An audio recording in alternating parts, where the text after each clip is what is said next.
Civilization series. In parts 1 to 4, we have covered the fantastic recent discoveries of structures on the continent, including a castle or fort-like structure, a giant staircase, and even a pyramid. We have also explored the voyages of Admiral Richard Byrd, followed by the fantastic claims that the Nazis may have set up and operated a base there during and after the Second World War. If you enjoy this video, please like, share and subscribe. But with that being said, let's get straight into part 5. Okay, so today not only are we going to be diving into ancient history, but we're also going to be taking a tour of the globe.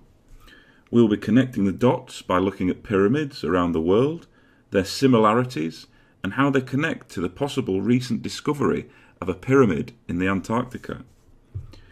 Mainstream archaeology and scientists refuse to accept theories of a historically connected global civilization, but as you will see, the evidence for an ancient connected world is becoming hard to deny.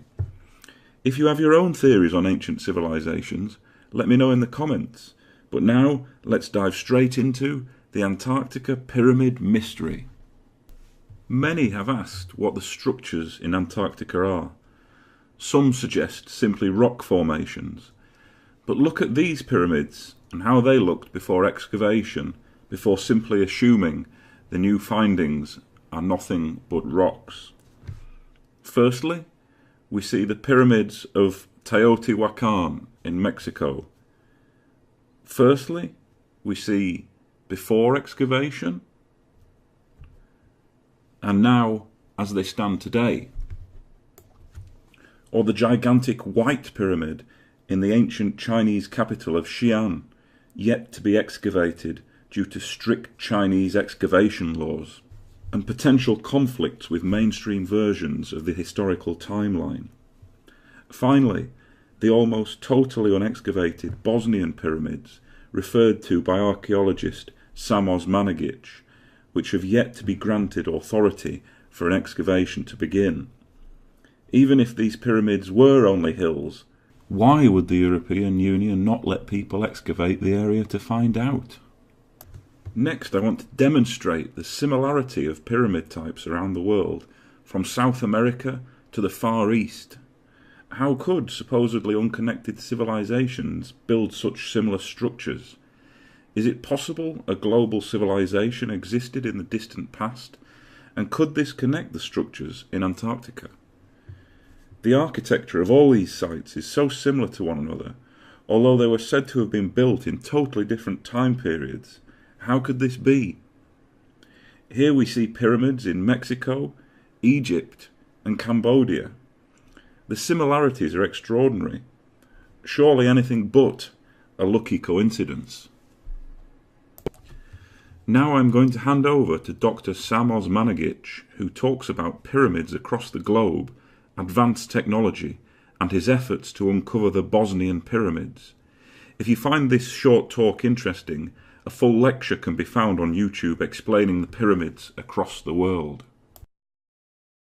In the 21st century, we will realize that the world of the past was the world of the pyramids. Not only Egyptian and Mexican, that's just the beginning. They are built on all 6 continents. In China only we have 250 pyramids in the Shanxi province. In Indonesia, Western Java, 23,000 years old pyramid. We have them in Cambodia, northeastern part, Koh Ker pyramid. Also around African continent, the island of Mauritius, 7 pyramids. We have them on Canary Islands, 103 pyramids. We have 155 in Egypt, 224 in Sudan. 43 pyramids in the island of Sicily, tens of them on the island of Sardinia, 5 of them on Italian soil, 16 of them on ancient Greek territory. Before ancient Greece, we have pyramids in southern France, we have them in Spain, 3 pyramids of Palencia. Of course, we have Central American pyramids, tens of thousands of them. Mexico, Guatemala, Honduras, El Salvador, Belize. We have 300 of them in Peru, pyramids in Bolivia, 4,000 meters above the sea level. We have over 200 Cahokia pyramids in the state of Illinois. The pyramids to be found in Brazil, Colombia, Ecuador, on the bottom of the Caribbean, on the bottom of the Atlantic Ocean. And of course, the pyramids in Bosnia. But that's not all. The pyramids are not only the structures, architecture, constructions. The pyramids are much more than that. They are huge energy machines. Or to be more precise, energy amplifiers. The pyramids do not make energy from nothing, but they are always located above energy potent places. And as such, they amplify existing natural energy sources like iron ore or iron plate that generates electromagnetism. Then underground water flows, if you have them on two parallel but different depths, electricity is generated between them. Then water moves, releases negative ions. Then natural magnetism. So the pyramid amplifies all these different types of energies. So the pyramids are not only about the archaeology, Egyptology, geology, no. They are number one, interdisciplinary scientific projects. Number two, energy aspects, very important. Number three, spiritual aspect. And number four, healing aspect. Only through those four aspects we can finally realize what was the true purpose of pyramids. And yes, they were built by more advanced civilizations than ours. Well, that's quite incredible, isn't it, champs? Pyramids across the globe, possibly built before the end of the last ice age. Could this really mean there are yet more undiscovered pyramids in Antarctica? If the recent finds were excavated, would they reveal ancient secrets of civilizations long forgotten?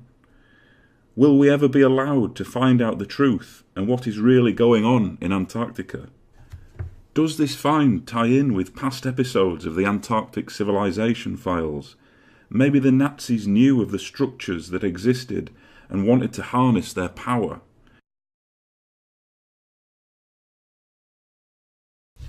Good evening, YouTube. This is Brave Council, and welcome to part 6 of the Antarctica Civilization series. In parts 1 to 5, we have looked at incredible structures across the continent, considered fantastic claims of Nazi and US involvement on the continent before and after World War II. And finally, we have linked amazing pyramids around the world to an ancient civilization that may have once existed on the continent. If you enjoy this video, please like, share and subscribe. But with that being said, let's get straight into part 6. So, we've discussed much of the awe-inspiring history of Antarctica over the last few episodes, but in this edition I want to bring us bang up to date with some recent mind-blowing finds discovered across the continent, relating them to current amazing theories of what may be going on to this day. Firstly, we move to the Sun newspaper's headline that UFO hunters have discovered what looks to be a UFO near the South Pole. Okay guys, so we move to the Sun's headline, Antarctic UFO hunters spot alien ship hidden in a cave near the South Pole. The article goes on to detail that Secure Team 10, a YouTube-based channel, has discovered what appears to be a disc-like shape, totally unnatural shape, in the South Pole.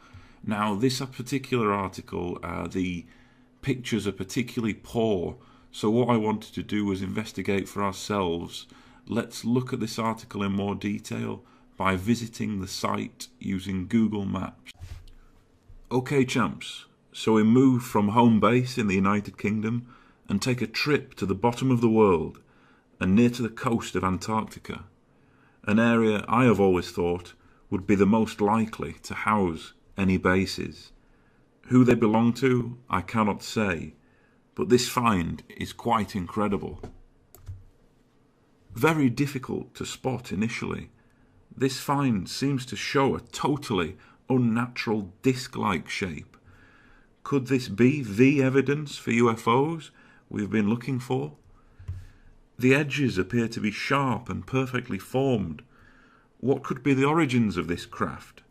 Alien or possibly man-made? Let me know in the comments what you think. So I'm really struggling to understand this one, guys. The fantastic imagery appears to show a disc-like craft partially hidden in some sort of cave or opening. I will put the coordinates in the description below along with the original article for you to investigate yourselves. As if this wasn't enough, we now continue our tour to the opposite coast and another bizarre discovery. This time we appear to be over the ice sheet, but just as before, an almost perfect disc shape, again partially obscured, as if taking shelter or trying to stay hidden. The shadow cast by this object, totally out of place in its surroundings, once again raises the question, what the hell is going on in Antarctica? Next, we move on to the bizarre expedition undertaken by former Apollo astronaut Buzz Aldrin to the continent. Initially said to be going for a visit to see the amazing continent for himself, he was rushed from the continent to hospital. This was followed up by an incredible tweet alongside pictures of the supposed pyramid-shaped cliff with the words, "We are all in danger. It is evil itself." Luckily, Aldrin recovered quickly, but the tweet disappeared and can no longer be viewed. Now, some have commented that the Aldrin tweets may have been faked. However, as mentioned in other episodes of the Antarctic Civilization Files, what cannot be denied are the more and more numerous visits to the Antarctic by some of the world's most influential people. John Kerry and the Patriarch of the Orthodox Church, Patriarch Kirill. What is going on here, guys? So finally, guys, we move to an article from the Daily Mirror. Massive object hidden under Antarctic ice could be a secret Nazi UFO base, conspiracy theorists claim. Now, I think this fits in really well with one of our earlier episodes, guys, where we discovered that Hitler may have set up a base during and after the Second World War. We move down to the bottom of the article and we can see imagery from NASA indicating an area within the Antarctica of massive gravitational pull. This has been shown in NASA's satellite imagery, and no one can quite understand the reasons why there is this huge area of gravitational pull. Well, these findings just keep coming, don't they, champs? Whether it be ancient accounts of a civilization that may have once spanned the globe, expeditions undertaken during World War II, or modern-day findings, the evidence for fascinating, unexplained mysteries continues to grow. I can't wait for more news from this now cold, unforgiving part of the world. I will be sure to be the first to report new findings as they arrive. If you enjoyed this video, why not check out other videos on the channel and stay tuned for more. Good evening, YouTube. This is Brave Counsel, and tonight we'll be exploring the extraordinary visit by former Nazi SS officer and the first director of NASA, Wernher von Braun, to Antarctica. We will discuss von Braun's bizarre history, his obsession with Antarctica, and its use for space exploration and even space-based weapons. If you enjoy this episode, please like, share and subscribe. But with that being said, let's first explore the amazing testimony of the sixth man on the moon, Edgar Mitchell, and his views on UFOs and extraterrestrials. We're not alone, and have for many, many years, even though, but at the time I went to the moon, it was the conventional wisdom, both in science and theology, that we were alone in the universe. We're just barely out of the trees, even though we think we're rather sophisticated. Because of my openness to these things, I did have many of the old-timers in the military and in the intelligence community over the years wanting to get it off their chest before they passed away, allowed me to interview them and talk to them about it. And so my ideas became fairly well solidified in the fact we've been visited.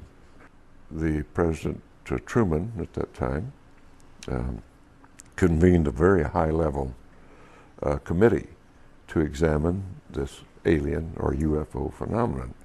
They did come to the conclusion that it was alien, and the military rightly came to the conclusion, if they're hostile, there's nothing we can do about it. Therefore, their choice was to deny it and to hush it up and create the National Security Act of 1947, which validated that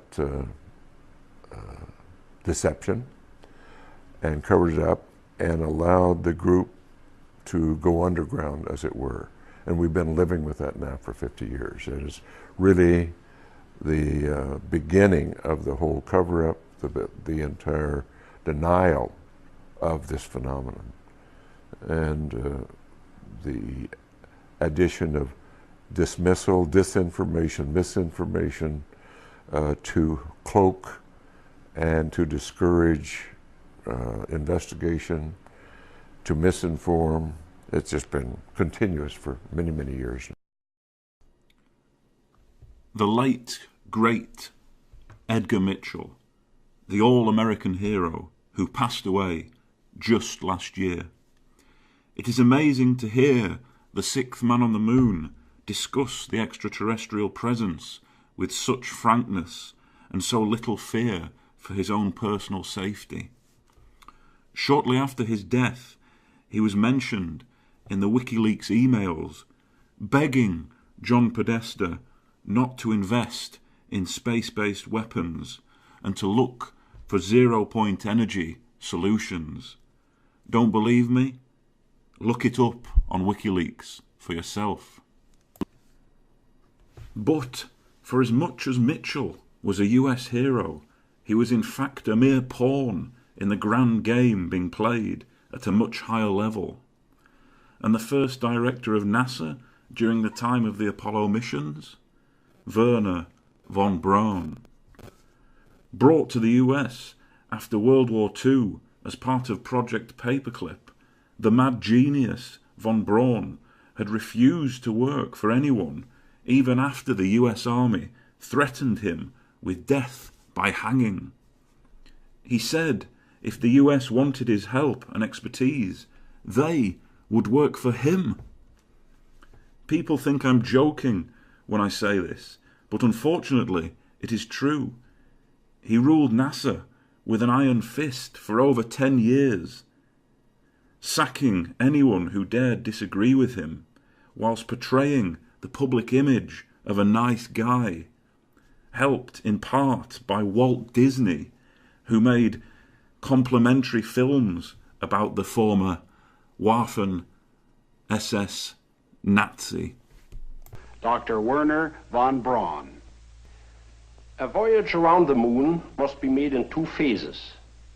A rocket ship taking off from the Earth's surface will use almost all the fuel it can carry just to attain a speed great enough to balance the pull of gravity. To facilitate this refueling operation, we will establish an advanced base in the orbit, 1,000 miles above the Earth. This advanced base, or space station, will be headquarters for the final ascent to the moon. Our space satellite will have the shape of a wheel, measuring 200 feet across. Its outside rim will contain living and working quarters for a crew of 50 men. Just below the radio and radar antenna is the atomic reactor. Its heat will be used to drive a turbo generator, which supplies the station with electricity. The resulting centrifugal force will produce an artificial gravity for the men in the rim. Notice that the floors are placed so that the men stand with their heads toward the hub. The wheel is divided into 9 sections. The first section is headquarters and communications. The next section will be for Earth weather observation and prediction.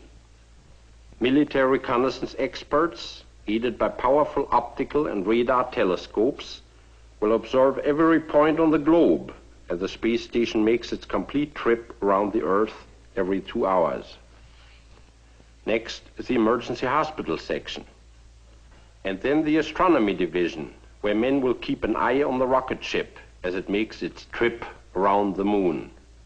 The rest of the space station will house calculating machines, maintenance facilities, air conditioning equipment, living quarters, and even a botanical and zoological laboratory. This entire space station will have to be prefabricated and tested on the ground. So now we move to the bizarre visit by von Braun to Antarctica. During the summer of 1966-67, von Braun participated in a field trip to Antarctica, organised for him and several other members of the top NASA management. The goal of the field trip was to determine whether the experience gained by US scientific and technological community during the exploration of the Antarctic wastelands would be useful for the manned exploration of space. Von Braun was interested in the scientific efforts on Antarctic research stations, logistics, habitation and life support, and in using the barren Antarctic terrain like the glacial dry valleys to test the equipment that would one day be used to look for signs of life on Mars and other worlds. But do you really think this is all they were doing there?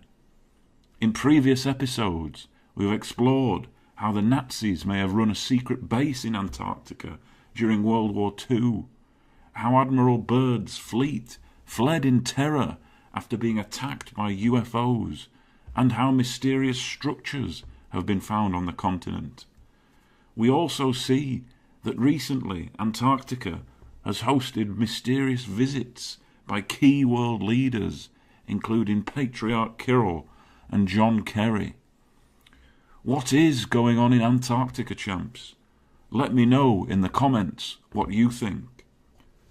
Next we move to the possibility that NASA was experimenting with space-based weapons planned with the knowledge of von Braun. Were they also being tested in secret in Antarctica? And did Wernher von Braun have a change of heart in his final few years as he tried to stop the proliferation of space-based weapons? I met the late Dr. Wernher von Braun in early '74. At that time, von Braun was dying of cancer, but he assured me that he would live a few more years in order to tell me about the game that was being played, that game being the effort to weaponize space, to control the Earth from space and space itself. Von Braun had a history of working with weapons systems and had escaped from Peenemünde to come to this country and landed as Vice President of Fairchild Industries when I had met him. Von Braun's purpose in life during the last years of his life, his dying years, was to educate the public and decision makers about why space-based weapons are a dumb, dangerous, destabilizing, too costly, unnecessary, unworkable, undesirable idea, and about the alternatives that are available. And as practically a deathbed speech, he educated me about those concepts and who the players were in this game, why we shouldn't be putting weapons in space, why they're a dangerous, destabilizing, too costly, unnecessary, untestable, unworkable idea, and what the alternatives are, how we could be building a cooperative space system.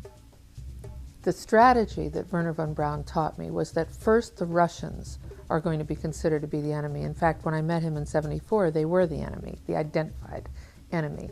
We were told that they had killer satellites. We were told that they were coming to get us and control us, the dirty commies, that whole story. First, the Russians were the enemy against whom we're going to build space-based weapons. Then terrorists would be identified, and that was soon to follow. We heard a lot about terrorism. Then we were going to identify third world country crazies. We now call them nations of concern. He knew something that he was too afraid to mention. He was too afraid to talk about it. He would not tell me the details. I'm not sure that I would have absorbed them if he had told me the details or even believed him in 1974. But there was no question that that man knew, and had a need to know, I found out later. There's no doubt in my mind that Wernher von Braun knew about the extraterrestrial issue. If you want to watch the full interviews from today's clips, they can be found in the description below. Well guys, this has been an amazing exploration of Wernher von Braun and his exploits in Antarctica. What secrets are still hidden on that dark, forbidding continent? And will the extraterrestrial